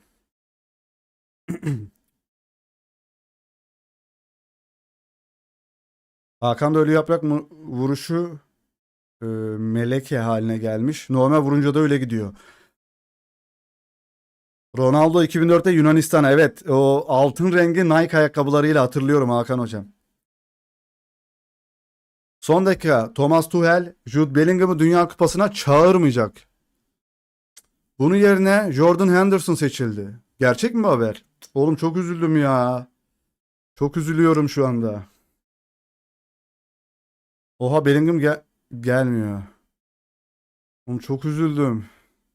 Gerçek mi oğlum bu? Çabuk Fabrizio Romano falan yazsın şurada. Bu kim? Ben Jakobs. Bir tane takipçim var. Sıfır takipçi. Bu kim? Kendine mi haber yaptın?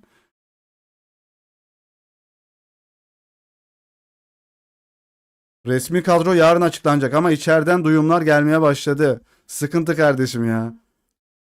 Nasıl ya? Olamaz. Hayır hayır. Evet gözlerindeki üzüntüyü görüyorum. Abi gidemesin ne olur ya. Köy yılanı gibi izlesin evden o. Arda'yı izlesin otursun da. Makine gibiydi gençken. Abartı da değil adam bildiği makineydi evet. Resmi açıklama. Al Nassr Suudi Arabistan Profesyonel Ligi şampiyonu oldu. Tebrikler efsane. İlk kupayı ikinci kupası mı? Birisi bir kupa aldı demişti ama. İngiltere'nin resmi kadrosu yarın açıklanacakmış. Ona da bakarız. Üzüntümüzü sizlerle paylaşırız eğer alınmazsa arkadaşlar. Ronaldo yine atmış. 4-1 olmuş evet. Ronaldo bir gol daha atmış. Balonlar patlıyor sert bir şekilde. Evet başka da haberimiz yoksa bayağı uzun bir yayın oldu aslında. Dolu dolu bir saat ama hiç aralıksız çetede çok fazla bakamadan okuduk arkadaşlar. Yayını haberleri sunduk. Güzel bir yayın oldu. İzlemeyenler Arda Güler'in antrenmandaki performansını fotoğraf gösterdik arkadaşlar. Güzel bir yayın oldu. İzlemeyenler sonradan gelenler başa sarıp izleyebilir. Güzel bir yayın. Arda Güler'in idmanda yaptığı şovu gösterdik sizlere dostlar. Yapay zekaya sordum. Ronaldo 1000 tane frikik kullanmış. 65 tane atmış. Kötü bir şey oluyor öyle olunca tabii. Evet var mıdır bir sorunuz arkadaşlar? Sorular varsa alayım. Sonra da yavaştan şimdilik hayatınızdan çıkayım. Sonra shorts morts çekeceğiz. Birkaç tane sonra da yarının videosunu hazırlayacağız. İşimiz çok. Mücahit duyumlar neler diyor Özkan hocam soruyor sana. Herhangi bir duyum olsa zaten buradan atardı bana da. Sanırım haberde yok. Milli takım kadrosu hocam valla onu sabahki videoda gösterdim yine. Milli takım kadrosunu ben söyleyeyim abi sana. Kalede Uğurcan olsun. Bana sorarsan eğer. Sağda Zeki. Stoper tandeminde de Abdülkerim'le tabii ki de şey oynayacak. E, Neydi? Bak gitti kafa. Salih sen hangi ilçedesin aga? Ben Antalya'dayım da hocam. E, Antalya merkezdeyim ben. Ya çocuğu unuttum ya. Neyse sol bek Ferdi. Ön tarafta da bana kalırsa Hakan'la oğlum şu kadroyu bir versene Mücahit bana ya. Nerede var mı milli takım kadrosu? Buradan ezbere söyleyince şimdi kafam karışıyor. Yanlış bir şey söylemeyeyim. Norveç'in kadrosu açıklanmış. Ona bakacağız da. Norveç'in kadrosu Norveçliler bile merak etmiyordur bu kadroyu. Merih'le Abdülkerim yan yana oynar. Sol tarafta Ferdi dedik. Orkun arkadaşlar. Orkun değil. Hakan'la ben olsam İsmail'i oynatırım. Çünkü Orkun'la Hakan aynı tarzda oyuncular arkadaşlar. Onların önüne Arda Güler'i atarım. Serbest oynatırım orada. Sol tarafta Kenan, sağda Barış. İleride de ben Can Uzun'u koyarım. Hiçbir şey demiyorum. Antalya Konyaaltı'ndaydım dün. Döndüm İstanbul'a. Çok güzel memleket. Hocam güzel de yazın da yanıyoruz burada ya. Ha, keşke haber verseydin bir kahve içerdik hocam. Hakan İsmail Akar. Orkun da inanılmaz yani. Bence performansı bu sezon çok iyiydi ama Hakan'la eşdeğer ya. Bence aynı kalibrede oyuncular. Bilmem bana katılır mısınız o konuda? Beşiktaş'tan bir kişi olsun 11'de Orkun'a dokunma. Hocam Beşiktaş'ı Galatasaray yok. Milli takım bu. Jaruz'un forvet neden oynamıyor anlamıyorum. Şu kanat forvet modelinden çıkmamız lazım. Zaten kanat forvetimiz çok fazla. Aral Şimşir bile Danimarka'da en iyi futbolcu seçildi. O da kanat forvet. Kanat oynuyor yani. Sol kanatta, sağ kanatta oynuyor. Şunu diyeceğim. Ya Can Uzun'un arkadaşlar son haftadaki performansı yayının başında da söyledim. 4-5 kişiyi falan çalımlayıp gol atıyor abi adam. İnanılmaz bir ayak içi de çok iyi. Mesela Galatasaray'a attığı gol falan da ters ayakla çok iyiydi. Can Uzun forvet denenebilir. Bence Kerem Aktürkoğlu'ndan daha iyi olabilir. Çünkü forvet meziyetleri var Can Uzun'da. Kerem Aktürkoğlu'nda yok. Kerem Aktürkoğlu tam bir kanat oyuncusu arkadaşlar. O yüzden onda forvet meziyetleri yok Kerem'de. Bence Can Uzun'la başlanılmalı. Evet milli takım kadrosunu attı Mücahit sağ olsun. Aynen bu benim işte arkadaşlar. Benim kadrom bu. Evet Uğurcan, Zeki, Merih, Abdülkerim, Ferdi. Hakan Orkun işte ben burada kararsızım yani. Ya Beşiktaş'ı Galatasaray yok bunun bence. Ben buraya İsmail Yüksek'e koyarım. Çünkü ısırıyor abi. Bir tane pres yapan lazım yani böyle. Barış Alper Arda Kenan ve Can Uzun. Ya buraya Deniz Gül de yazabiliriz. O da Porto ile şampiyon oldu. Gol falan da atıyor yani orada.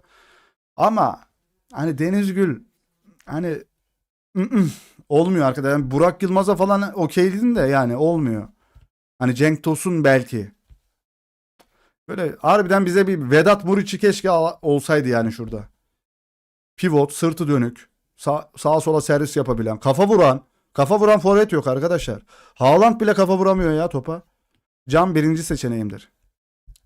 Can sakatlanmıştı sonrasında oynadım hocam. Orhan hocam son 3-4 haftadır gol atıyor. İnanılmaz goller de gol yani güzel goller. Can'ı koyarım abi formda. Şu an Kenan'dan bile formda Can Uzun. Çünkü Kenan çok formsuz. Kenan çok yetenekli ama çok formsuz. Sakatlıktan sonra çok kötü oldu. Sözleşme imzaladığından beri gol atamıyor zaten Kenan. Sözleşmeyi yeniledi gol atamıyor. Atakan Türk Yılmaz. Aleykümselam hocam hoş geldiniz. Can'da fizik var. Can'da da fizik var. Yani daha iyi. Ersen Martinler vardı eskiden evet bilirim. Ersen Martin de sağlam bir rahatsızlık geçirdi değil mi? Sonra vefat etmedi herhalde de bayağı bir yatalaktı ya.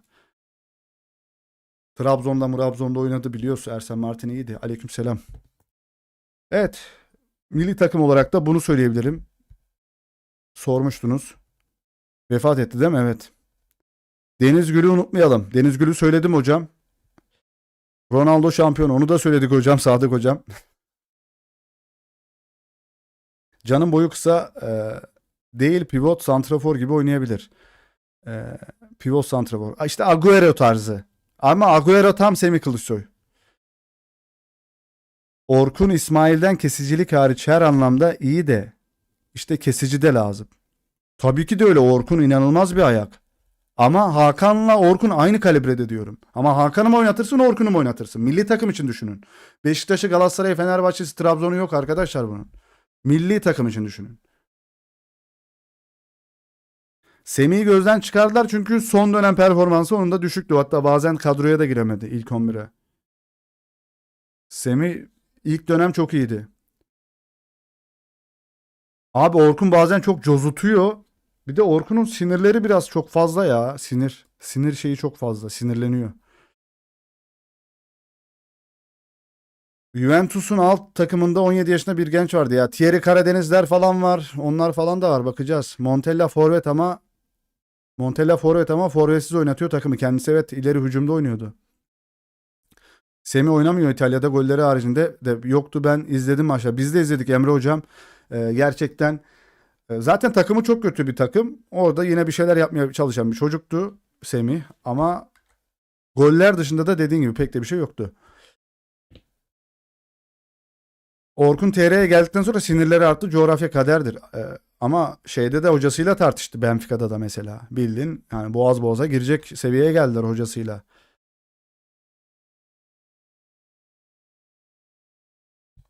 Gelmemeleri lazım işte, diyoruz ya, her zaman orada durmaları lazım. Avrupa'nın neresinde olursa olsun orada oynasınlar arkadaşlar. Mücahit, bizim Shorts kanalımızın linkini buraya atabilir misin ya chat'te?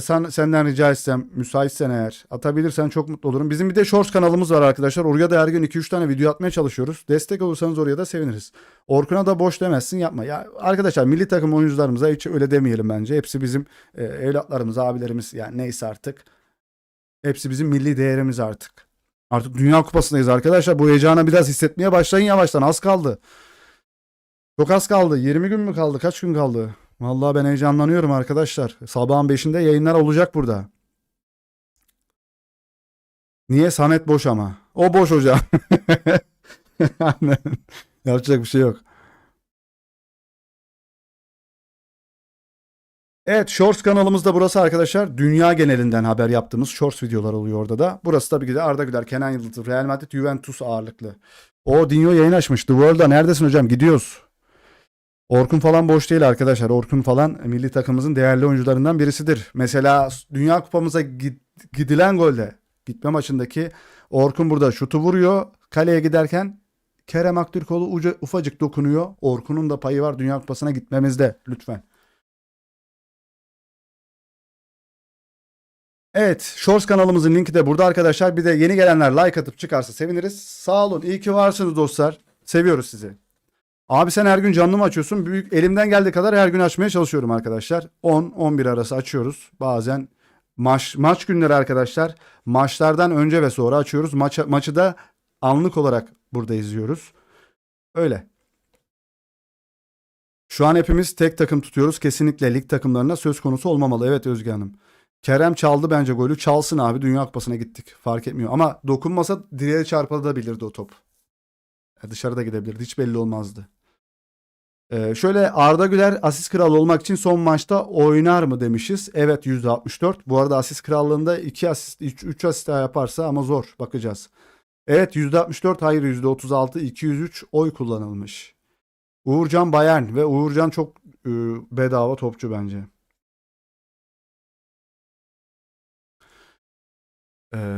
Barış'ın yerine Kerem, Orkun'un yerine İsmail olmalı. Yani Kerem'in gol atma ve pres özelliği 90 dakika o olmalı. Ben Barış Alper'in şu yönünü seviyorum sadece. Stoperleri çok fazlaca yıpratıyor. Galatasaray'da da sezon boyunca bunu yaptı zaten. O yüzden zaten burada. Van Dijk'a falan kafa tutmuş bir fiziği var. Fizik olarak. Ayak desem bomboş. Hiç ayağı yok mesela Barış'ın. Ama Kerem mi zorlar? Barış Alper mi ileride zorlar dersen, bence Barış Alper daha fazla yıpratıcı ileride. Baskı konusunda da. Kerem de iyi baskı yapıyor ama ikisi birbirine omuz atsın, Kerem Aktürkoğlu yerlerde sürüklenir bu arada. Onu söyleyeyim yani.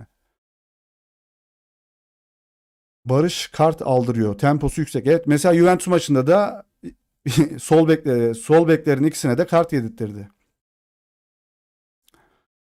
Kerem Hafifköy yılan var hocam, dur ya. Barış da kendinin farkında, takım arkadaşlarına yardımcı olmaya çalışıyorum diyor ama bir aralar gelişmeye bu aralar biraz gelişme var, hakkını yemeyeyim. Evet, Barış top aldıktan sonra pas atmalı. Hiç çalıma malıma girmemeli arkadaşlar. O onda yok yani.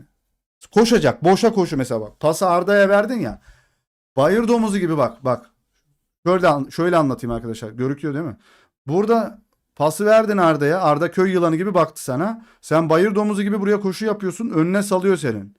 Arda hemen oradan içeri orta kesiyorsun ya da tekrar çizgiye iniyorsun, Arda'ya çıkarıyorsun. Herkes içeri orta yapacak derken dışarı Arda'ya çıkarıyorsun. Arda 90'a oradan bitiriyor olayı. Barış tam bir sağ bek. Evet, sağ bek de olabilir. O şeyden, tekniğinin bu kadar kötü olmasından dolayı sağ bek de olabilir Barış. Baskıyı yapıp aldıktan sonra oyun kurucuya pas atmalı. Aynen öyle.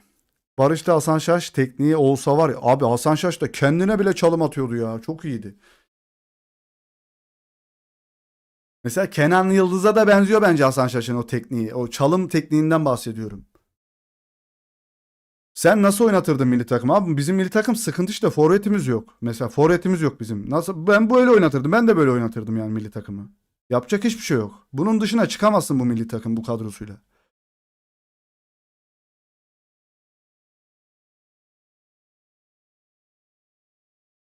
Altın kafa. Evet, mesela Merih'in de hava topları. Abdülkerim de atar da Merih bambaşka bir kafa topu yani. Arda bence uzaya doğru fırlatılmış. Uzaya uydu fırlatmış, oradan bakıyor kime pas atacağını. Olabilir Yusuf, evet, güzel bir şey, benzetme olmuş. Arda uzaya uydu fırlatmış, oradan bakıyor kime pas atacağını diyor. Güzel. Olise gibi solağımız yok. Evet, mesela şurada bir sol kanat forvetimiz olsa güzel olurdu. Bu kadro bütün kupa gidemez böyle. Kart sakatlıklar zor. Maalesef doğru. Şu an az bir Semih Şentürk'ümüz olsaydı keşke. Doğru. Can Uzun nereye transfer olacakmış? Vallahi sabah Galatasaray haberi vardı da direkt nedir abi bu ya? Şu Türk oyunculara dokunmayın abi. Milan'da istiyor Can Uzun'u. Milan olursa güzel olabilir. Ya Frankfurt'tan daha iyidir de herhalde ya Milan. Bilmiyorum. Hem Hakan, Kenan da orada ya. Kenan da çocukluk arkadaşı. Can ve Kenan Galatasaray. Aynen Mücahit, öyle. Kesin öyledir. 100 milyon bu. 150 milyon euro bu. İtalya forvetler için kötü birlik. Evet. O da doğru. Her şey doğru yani. Hem fikiriz arkadaşlar. Onda da hem fikrim. Can 3 sezon sonra Almanya'dan Can, Can 3 sezon daha Almanya'dan ayrılmasın. Evet. Aleyküm selam. Osimhen Chelsea. Evet, Osimhen Chelsea haberi var. Alonso istiyor. Hocam kadrolara bakıyorum da bazı ülkelerin çağrılmayan oyuncularından kurulan kadrosu bile bizden güçlü. Biz son dörde kalsak mucize gibi durmuyor mu? Valla mesela Palmer çağrılmadı milli takıma. Buraya koyarsan oynar. Buraya koy oynar yani. Foden çağrılmadı milli takıma. Buraya koy oynar. Joao Pedro çağrılmadı, koy buraya oynar. Ha, oynar yani. Can Uzun Atletico Madrid olabilir, olamayabilir. Çünkü Can Uzun nerede oynuyor mesela? 10 numara mı oynuyor şu an? Yoksa sol kanat forvet mi oynuyor? Griezmann gitti, evet, olabilir. Griezmann ama sürekli ilk 11'de oynamıyor ya. İtalya Ligi'nde bir kez daha izleyeyim dedim. Patladım, futboldan soğudum. Evet, ben uyumak için İtalya Ligi maçlarını izliyorum arkadaşlar. Griezmann bile çağrılmadı. Abi Griezmann nasıl çağrılsın? Olise'ler var, Mbappe'ler var, e, Due'ler var. Nasıl oynasın Griezmann? Nerede oynasın? Oynayamaz. Acun Hull City Premier Lig'de çıkar mı sadece? Çıkarsa güzel olur. Türkiye'den bir sürü oyuncu gidebilir. Joao Pedro'yu Türk yapamıyoruz mu? Yapamıyoruz. Çünkü çıktı Brezilya ile maça. Hull City ne zaman maçı bilmiyorum, bakmadım.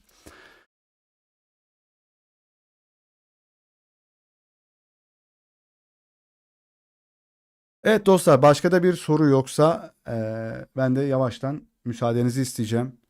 Bence Fransa %90 şampiyon. Finalde İspanya Fransa. Ben de öyle düşünüyorum. Neden Türkiye olmasın? Olsun ya. Arsenal Paris Saint-Germain bu pazar değil mi? Şampiyonlar Ligi bu pazar mı ya Mücahit? Bilgin var mı? Bakmadık ona. Onunla ilgili bir haber de çıkmadı karşımıza. 30'unda mı? Arkadaşlar bak bu yayın Arda Güler'in şeyleri vardı. Antrenmandan görüntülerini anlattım size. Şuralarda falan izleyebilirsiniz. Yayını baştan açıp izleyin bence sonradan gelenler. ZLMCBN. Beğenelim arkadaşlar diyor. Yayına bir like atalım. Evet dostlar. Haftaya 30.05. 30 Mayıs 2026 Cumartesi. Evet daha var arkadaşlar. O maçı da canlı olarak izleriz bu kanalda. Bu kanalda değil de diğer kanalımızda izleriz. Hayırlı geceler arkadaşlar. Uyku önemli demiş. Attım hemen. Teşekkürler Atakan Bey. Hull City Cumartesi 5.30'da. Hull City maçı. Macaristan'da gittik mi? Maç Macaristan'da mı? Gidelim Mücahit. Nasıl gideceğiz?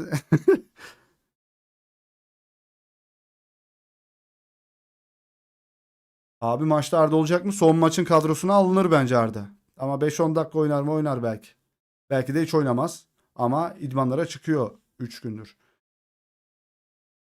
Abi yeni sezon 10 numara forma olabilir mi? Arda olamaz hocam. Mbappe aldı. O formayı vermez.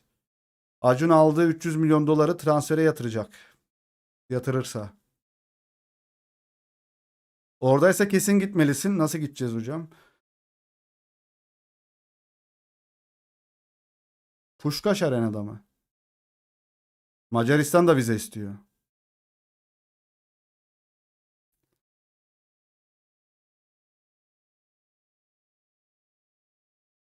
Evet dostlar bir yayının daha sonuna geldik. Teşekkür ederiz bizleri izleyip ve dinlediğiniz için, vakit ayırdığınız için. Puşkaş Arena evet.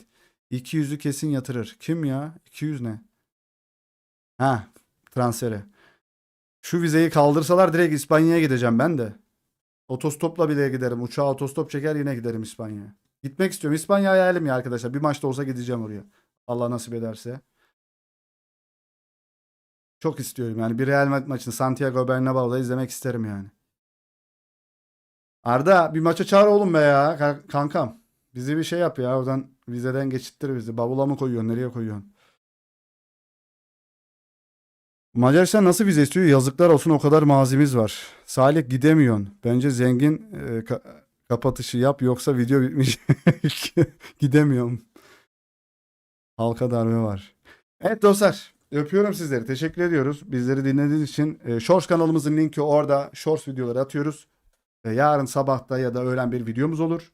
Teşekkür ediyoruz. Yine akşam yayın açmaya çalışırız. Arda Güler'le bitirelim tabii ki de. Nerede o? Nerede o? Arda Güler. Arda Güler! Mais non! Il est pas sérieux! Evet dostlar kendinize iyi bakın. Geceniz güzel olsun. Allah rahatlık versin hepinize. Görüşmek dileğiyle efendim. Bay bay. La Pasiye Arda Güler. Manyak spiker. Bay bay. İyi geceler, iyi geceler Burak hocam. Shorts kanalımızda orada. Bay bay.